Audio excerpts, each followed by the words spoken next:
Welcome to Exploring the Risks in Current Wireless LAN Deployments. My name is Brian Reed. I'm the Security Practice Manager for Connexus Communications Limited. This is a four-part presentation which discusses the risks to current wireless LAN deployments. Part one dealt with the series introduction and the risks within open networks. Part two discussed the risks within WPA2 personal networks. And now we're at part three, which discusses the risks within WPA2 enterprise networks. So just a bit of a recap. I'd encourage you to go back to part one and see how we frame this discussion.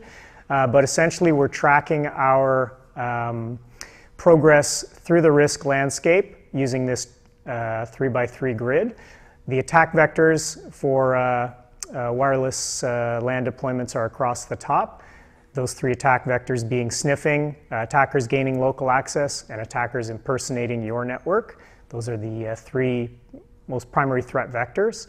And on the left-hand side, we've got the three different types of wireless networks, those being open or hotspot, WPA2 personal, and WPA2 enterprise.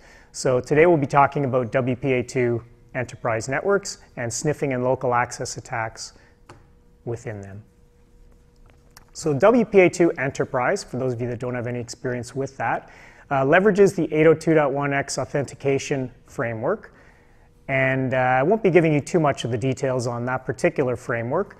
However, I'll be introducing some key terms. 802.1x uses a protocol authentication framework called EAP. And essentially what that does is uses a radius server on the back end to provide centralized authentication, and what's known as an EAP method to communicate with that radius server. So in that way, when users attempt to join the wireless network, they're prompted for their enterprise credentials rather than just a shared password or no password at all. So EAP has had kind of a storied history, and I won't go through an entire timeline of that history. However, suffice it to say, when it was first modified for use in wireless networks from the wired world, didn't go so great. The early EAP implementations were fairly easily hackable, and essentially we arrived to a bunch of modern, what you could call sort of the modern deployment options now. There are different options, but essentially they all behave the same way. The client establishes an 802.1x or EAP session with the access point.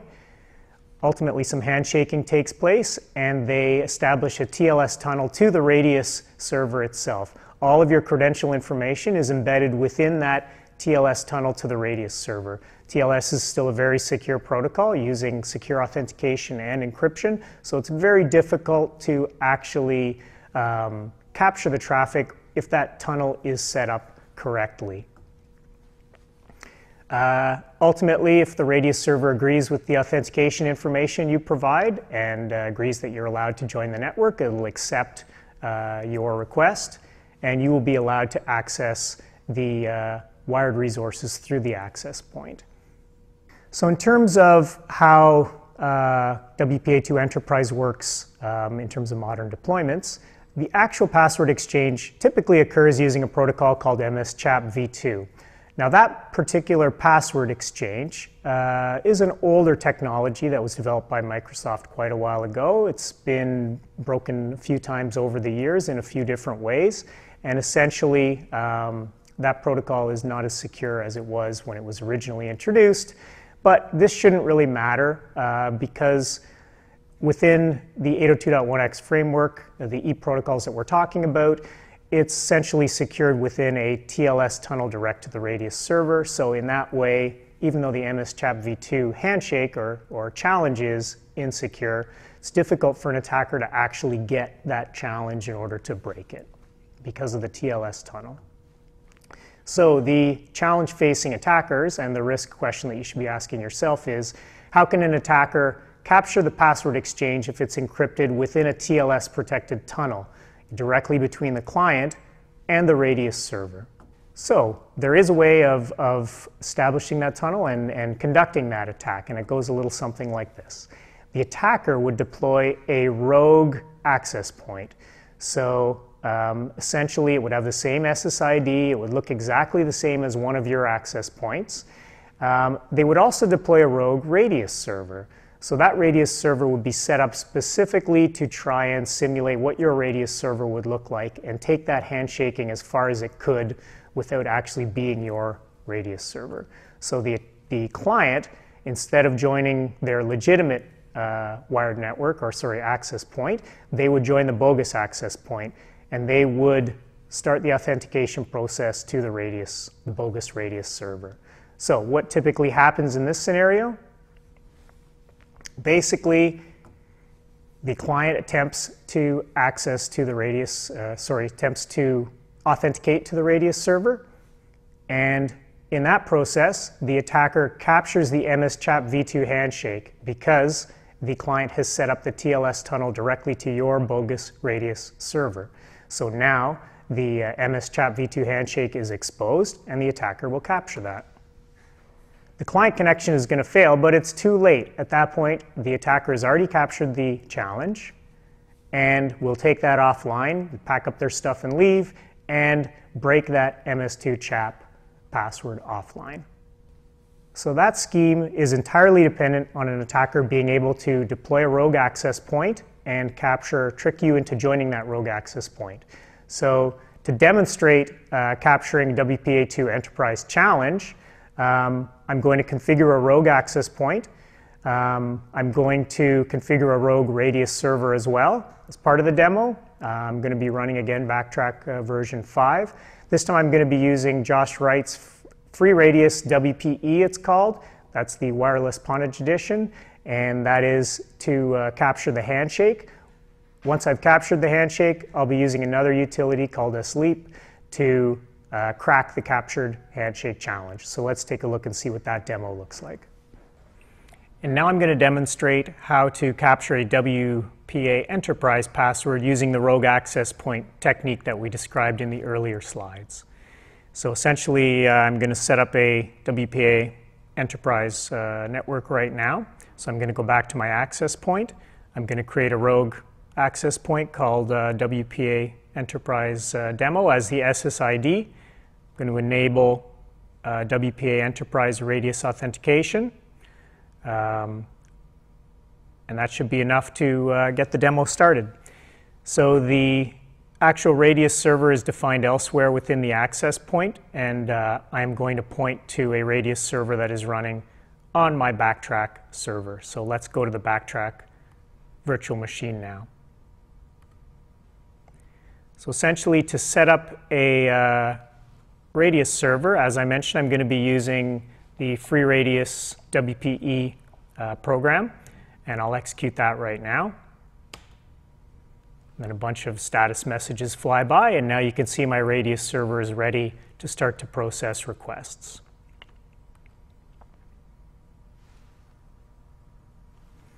So my radius server is going to be logging all handshakes to a particular file. So I'm going to just run a tail on that particular file just so that I can see when the challenge and response comes in, which hopefully will be whenever anybody attempts to join my network. So why don't I go ahead now, I'll flip to my local client, and I'll try and connect to the WPE network. So I'll keep this up over here, but I'll try and connect to the network using my Wi-Fi finder. So here's the WPA Enterprise demo network. I'm going to click on it. I'm going to try and connect, and I'll just put in a test username, and I'll choose a password.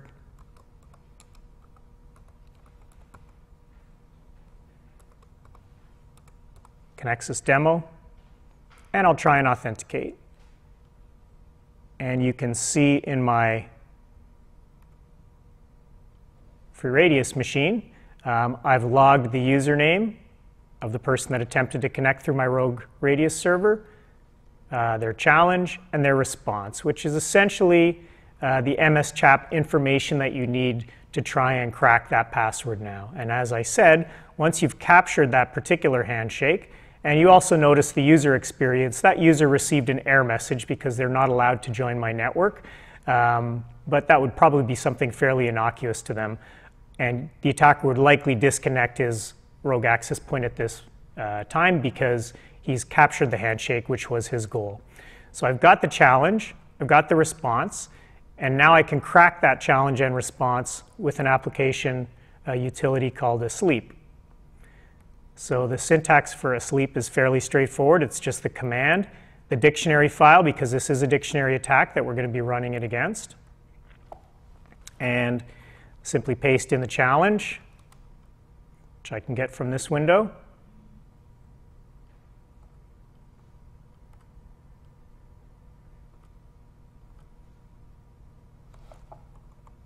Paste in the response.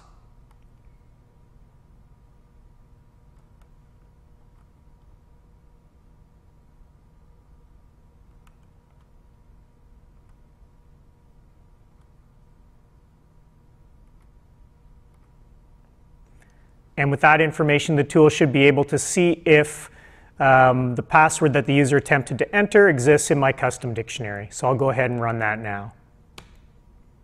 And you can see within a span of about 1 second, it went through approximately 200,000 passwords within my dictionary and came up with the Connexus demo password. So it happened very quickly, but I think you can see that as long as the password is in the dictionary, then it's possible to quickly crack a WPA enterprise password, provided you've got the challenge.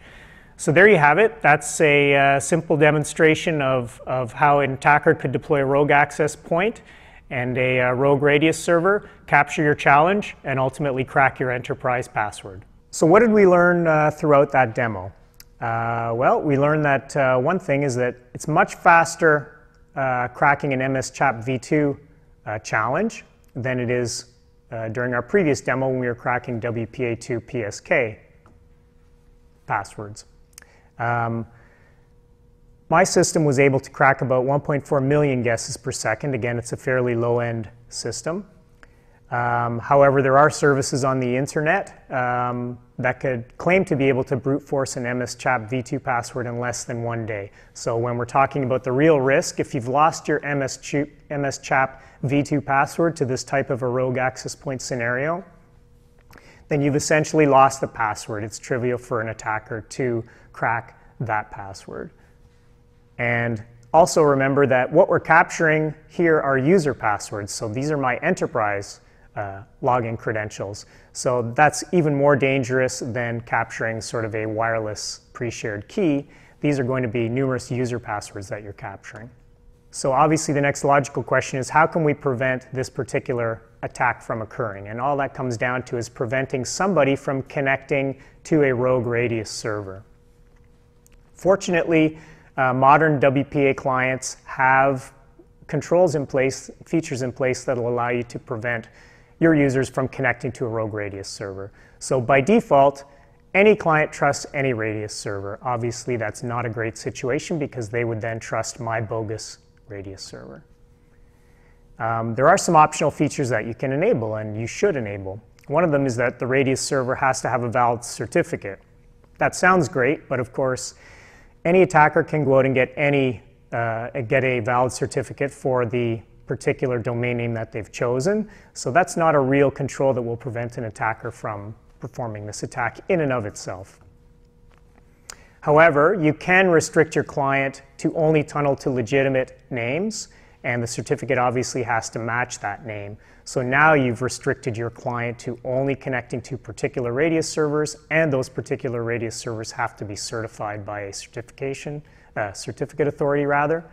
And in that way, your user will be restricted to only legitimate radius servers. And of course, hand in hand with that control, you must not allow your users to add more server names to the list. Otherwise, there's a temptation for them to accept the rogue access, rogue radius server into their list, and in that way circumvent your control.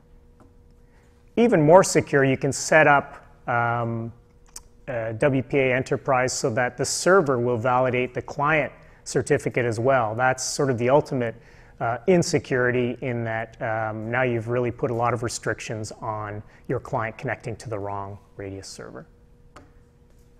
So how do we enable these controls and prevent users from connecting to rogue Radius servers? It's simple. All you have to do is strictly validate the Radius server certificate through the features that I mentioned earlier. Don't give users options to accept the certificate themselves or add new servers to the list, because that'll just circumvent your certificate security. And to enable those features, it looks a little bit something like this on my Windows 7 system running the stock Windows 7 Wi-Fi providers.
So it should be fairly straightforward then to enable those features and prevent your users from connecting to any rogue